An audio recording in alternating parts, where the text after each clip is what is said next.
Alright, how are we doing? Konzi here. Bringing you episode 8 of Kenshi Age of Blood and Sand. Carrying on from the last episode, so all that's happened is we're just trying to get Emmett and Smith back to the way station. Lidus was able to finish off those beak things, and he's just a little bit behind. I was able to get Thoto to run down to try to pick, I forget which one, I think it was Smith up. And then all we're going to try to do get back to the way station. There's a couple bandits and that about chasing us, but they aren't too much of a threat at the moment. They're not really quick enough to catch up with Photo, and if they do, they only get like one hit off. So as long as they don't tag them in the legs, not a massive issue. And then anything that goes to fight Lidus is just going to get mashed up anyway. So really not too fussed about that. Having the princes is going to be quite good, because what I'll do is I'll use the princes for my manufacturing, so my fabrication, and ideally by the end of this episode we will have the fabrication up and running, so I can start producing my own equipment, start getting them leveled up, so we can start producing the items that we need. Yeah, and that's about it. And gotta love Kenshi physics at times. So the raiders are just going to get beaten back by the guards. Lidus is a little bit behind. He'll go heal up. Oh, did not notice one of my hives ran outside. Well, that's a good job we're running back. He's a brave little hive. Foolish, no armour, doesn't really stand a chance. So we'll get who we can healed up, put them on the beds, and then hopefully get them into a situation where they're nice and healthy, and then I can start looking towards building some fabrication facilities and building what I need.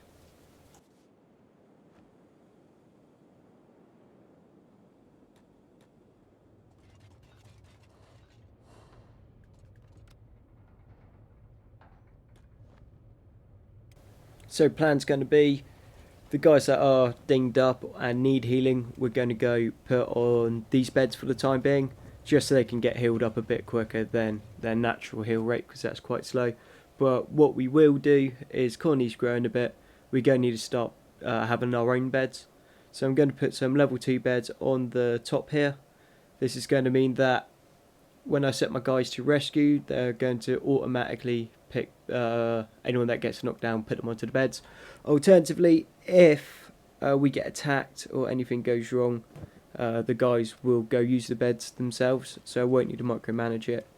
I know renting the beds isn't super expensive, but over time it does take adds up as such.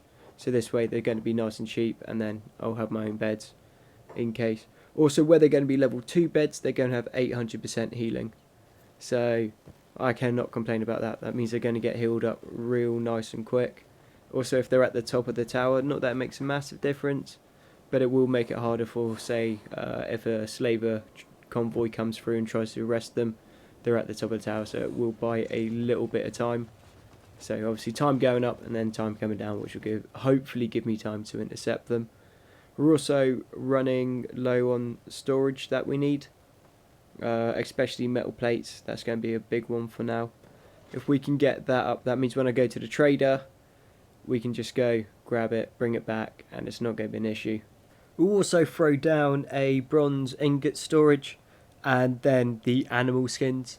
Animal skins are going to be like super important at the moment, because where we're by gut, there's a lot of beak things, so we can go over to gut, murder the beak things, and strip them of their animal hides. Then if we got the animal hides, we can put them into the storage, and then we got the the leather tanning station upstairs, so we're going to be able to produce our own leather. With our own leather, we're then going to be able to produce our own leather armors, which is going to be super good. There'll be a terrible quality to start, like shoddy and prototype qualities, but obviously the more we use our smiths to produce them, the better quality they're going to get. And then hopefully by the time they're of decent quality, we would have had some pretty decent blueprints, so we can start producing decent armor for our guys, which will be super useful.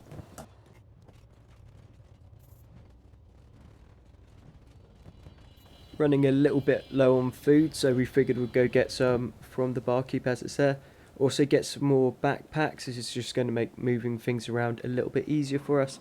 And what we're going to do is we're going to send Lidus down to Black Scratch, I reckon.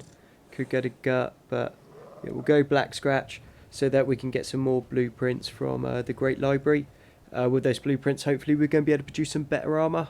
And so the guys are just skilling up at the moment. We'll sign the jobs, get all the squads in the right places, and then hopefully soon we'll have the blueprints. Once we've got this blueprints, we'll be able to produce some decent armour, and with that armour, hopefully my hives don't just die for random reasons like they normally do.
Okay, so we managed to get to Black Scratch. We've gone and checked the library.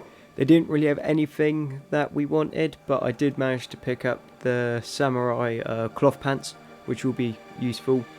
And then I also picked up the leather turtleneck.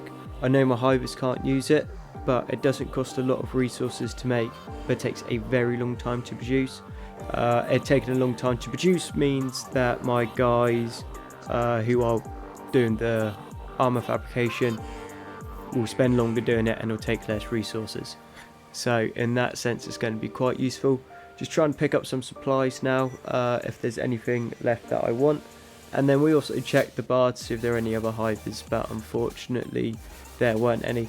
So we'll just head back to the way station. I'll call it a semi-successful trip. We got a bunch more prosthetics that we're going to be able to sell. We got a couple armor blueprints, so we're going to be able to produce something a little bit better than nomadic pants, and also in that time I've been able to get a decent amount of the fabrication up and running. So it won't be too long now until the lights are in and I can start actually kicking out some armour. It won't be a massive amount, and like I said, it won't be good quality, but if we don't start now, we won't get it done. So we'll carry on, keep trying to produce something. Hopefully within a respectable amount of time we will have something half useful coming out, and then we can start being a little bit more aggressive with our characters. As of the moment, we kind of got to hide them away, because other than Lidus, the rest of them can't really fight.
Looks like some raiders tried to stop Lidus on his way back.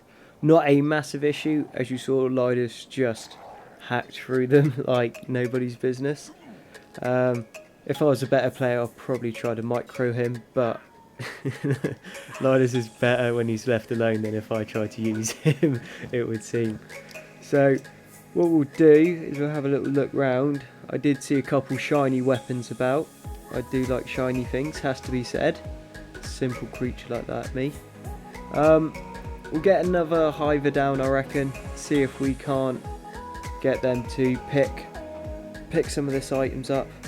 You know, sometimes Kenshi's actually quite a nice game to look at. But Ray's now shown up. We'll get ready to pick up any kit that's going to be worth taking. Some of it isn't, some of it might be.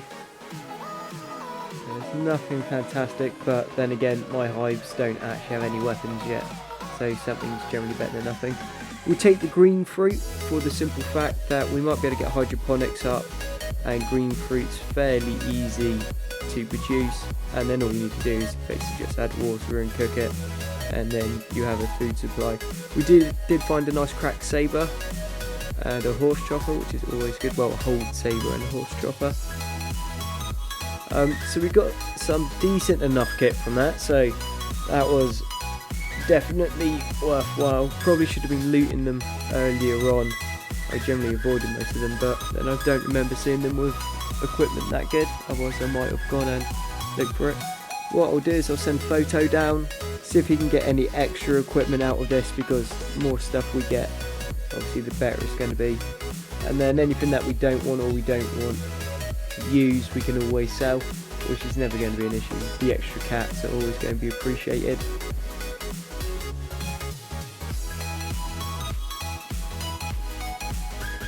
It's not looking like there's anything of super high quality about.